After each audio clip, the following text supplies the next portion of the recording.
Hello everyone, good afternoon to all of you. आज का जो वीडियो है उसमें हम नरेशन डिस्कस करेंगे, नरेशन पार्ट 3। आशा करता हूँ कि आपने दोनों वीडियो जो पार्ट 1 और पार्ट 2 था उसको ध्यान से देखा होगा और अब आपको ये पक्का मेरा यकीन भी हो गया होगा कि नरेशन अगर अच्छी तरह करवाए जाएं तो ये मुश्किल टॉपिक नहीं है, ये बहुत आसान है। अब इसी विधा में, इसी प्रोसेस में स्टार्ट करते हैं नेक्स्ट वीडियो, नरेशन पार्ट 3। अब क्या है, इसमें क्या सीखेंगे? रिपोर्टेड स्पीच, जो आपकी रिपोर्टेड स्पीच क्या थी, उसमें जो सेकंड वीडियो की वहाँ सिंपल सेंटेंस था, लेकिन क्या अगर वो सेंटेंस आपका इंटेरोगेटिव हो, क्या हो, इंटेरोगेटिव क्वेश्चन वाला, then what to do with reported verb. फिर आप रिपोर्टेड वर्ब के साथ क्या करोगे, रिपोर्टेड स्पीच को कैसे बदलोगे, क्या होगा, कैसे करेंगे, ये सारी की सारी चीजें हम इस पर्टिकुलर वीडियो के अंदर डिस्कस करने जा रहे हैं। तो स्टार्ट करते हैं आज का टॉपिक, आज की वीडियो इंटरेस्टिंग और इम्पोर्टेंट भी। Let's start.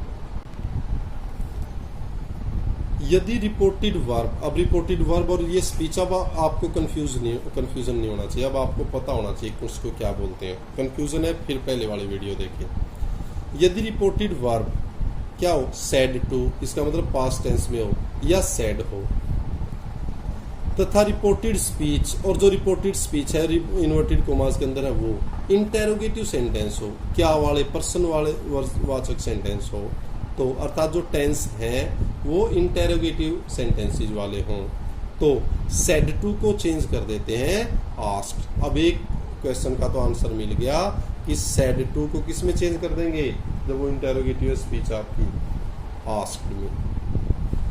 जो इन्वर्टेड कोमास थे, अब उनको जब सिंपल थी वो रिपोर्टेड स्पीच, तो वहां दैट में चेंज करते थे, लेकिन यहाँ किस में चेंज हो जाएगा, इफ। किस में चेंज हो जाएगा, इफ। अच्छा लग रहा है ना, गुड। अब देखें, यदि इंटेरोगेटिव, लेकिन जो आपका जो सेंटेंस है वो इंटेरोगेटिव है। अब इंटेरोगेटिव एक तो इस तरह होता है कि हेल्पिंग वर्ब पहले आ जाए, इंटेरोगेटिव बन गया। दूसरे तरह का इंटेरोगेटिव होते हैं WH फैमिली से जो बनते हैं, इसका मतलब स्टार्ट कहाँ से, WH, व्हेन, व्हाट, व्हाई, इनसे होएगा इंटेरोगेटिव। WH से शुरू हो तो सेड टू को चेंज कर देते हैं आस्क्ड, किसमें चेंज कर देंगे, आस्क्ड, तथा इन्वर्टेड कोमास के स्थान पर लिख देंगे कुछ नहीं। इसका मतलब अगर ये सेड टू है और आपका इंटेरोगेटिव सेंटेंस वो हेल्पिंग वर्ब से शुरू हो रहा है, किससे शुरू हो रहा है, हेल्पिंग वर्ब से। अब एग्जांपल बताऊंगा और डिटेल में क्लियर हो जाएगा। तो आप लिखोगे इन्वर्टेड कोमास की जगह इफ, और अगर आपका इंटेरोगेटिव जो सेंटेंस है रिपोर्टेड स्पीच का वो WH से शुरू हो रहा है, तो उस टाइम पर आप इफ नहीं लिखेंगे और ना उसके लिए कोई और अलग कोई वर्ड लिखेंगे। समझ में आ गया? WH वर्ड के वाक्य से होकर लिखा, और वो उसी से WH से पूछा था, उसी से आंसर दे देंगे। अब देखें, अब आपको बिल्कुल क्लियर समझ में आ जाएगा। जैसे आपका ये था, he said to me have you bought this scooter. अब ये क्या, हेल्पिंग वर्ब से इंटेरोगेटिव बन रहा है, तो हेल्पिंग वर्ब से बनना हमने बताया था ही। जब ये इंटेरोगेटिव है, साइन ऑफ इंटेरोगेशन है, तो यहाँ सेड टू की बजाय क्या हो जाएगा, आस्क्ड मी। इतना हो गया। फिर इसको हटाना है। अब मैंने कहा था अगर ये हेल्पिंग वर्ब से शुरू है सेंटेंस, तो यहाँ ये हटाने के लिए क्या हो जाएगा, इफ। बस इतना ही करना है, फिर आगे वो रूल सेम। और एक चीज ये ध्यान रखनी है, जब आप इनडायरेक्ट बनाएंगे उस टाइम पर फिर ये साइन ऑफ इंटेरोगेशन, अर्थात इंटेरोगेटिव नहीं रहेगा सेंटेंस बिल्कुल सिंपल बन जाएगा, जिसके अंदर नहीं क्या का सेंटेंस नहीं होता है। अब जब सिंपल बनाओगे तो ये हैव यहाँ नहीं लगाएंगे, पहले क्या, यू, सेकंड पर्सन को किसके अनुसार, मी को, मी के अनुसार। अब मी में ये क्या, यू सब्जेक्ट है ना यहाँ, इससे पहले है, तो मी में भी सब्जेक्ट ढूंढो, मी का माई और फिर आई, तो क्या हो गया, आई। इसको चेंज हो जाएगा, हैज हो जाता है हैड में, और सारे रूल ऐसे कैसे। बोट, दिस का मैंने कहा था दैट स्कूटर, बताओ समझ में आया नहीं आया। नेक्स्ट है I said to him do you want my help, तो क्या हो जाएगा, ये जब हेल्पिंग वर्ब से शुरू है तो सेड की जगह क्या आस्क्ड। आई आस्क्ड हिम, इसको हटाने के लिए इफ यू है सब्जेक्ट की जगह तो क्या हो जाएगा ही, वांट हो जाएगा वांटेड। अब ये क्या है, फर्स्ट पर्सन है, इस आई के अनुसार आई का क्या हो जाएगा माई हेल्प। फिर भी कोई क्यूरी है, डाउट है, फिर पूछ सकते हैं आप। I said to her what brings you here, अब ये वोट WH से अगर इंटेरोगेटिव बना हुआ है तो इसका अलग रूल था। सेड टू को चेंज कर देंगे आस्क्ड, इसको हटाने के लिए कुछ नहीं लिखेंगे। अब ये छोटे बच्चों को अब हम तो घर पे भी सिखा देते हैं, जैसे कि जब भी इन्वर्टेड कोमास का फर्स्ट लेटर होता है हमेशा कैपिटल होता है, लेकिन जब आप इसको इनडायरेक्ट में चेंज करेंगे तो फिर ये कैपिटल आप कैपिटल नहीं लिखेंगे, इसकी जगह ये letter first letter small letter हो जाएगा। पूछने की जरूरत तो नहीं पड़ती ना जब मैं पढ़ाता हूँ। गुड, एंजॉय करते रहे।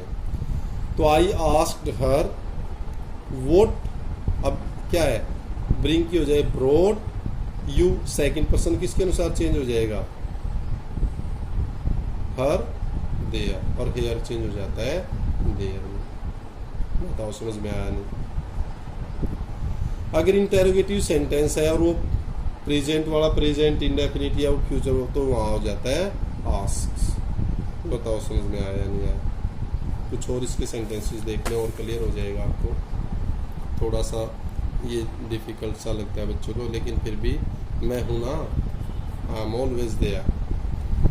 She said to them does she disturb you, तो क्या हो जाएगा सेड टू, और ये तो शी आस्क्ड देम, इसको हटाने के लिए if he third person no change, he disturb है तो डिस्टर्ब्ड देम। अब ये ना सेकंड पर्सन किसके अनुसार चेंज होएगा इसके अनुसार, और ये क्या ऑब्जेक्ट, ये they their them. He said to her am I reading a novel, he asked her if she was reading a novel.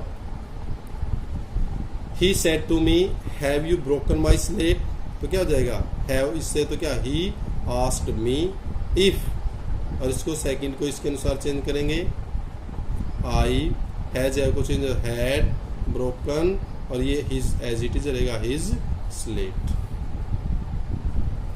He said shall I open the window, अब ये इस तरह हेल्पिंग और पहले आ गई। He asked if he should open the window.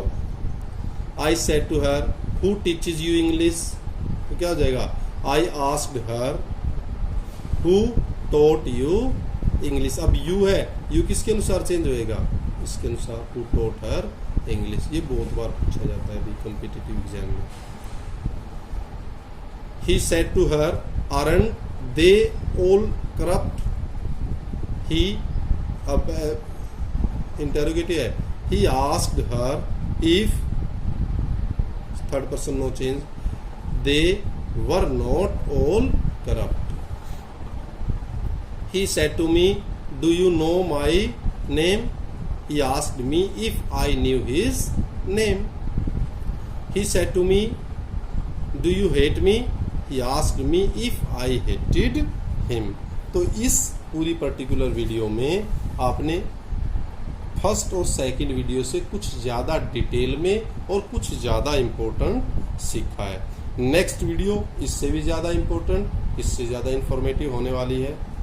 Keep on learning, keep on enjoying, stay tuned, keep on enjoying. Thank you, thanks a lot.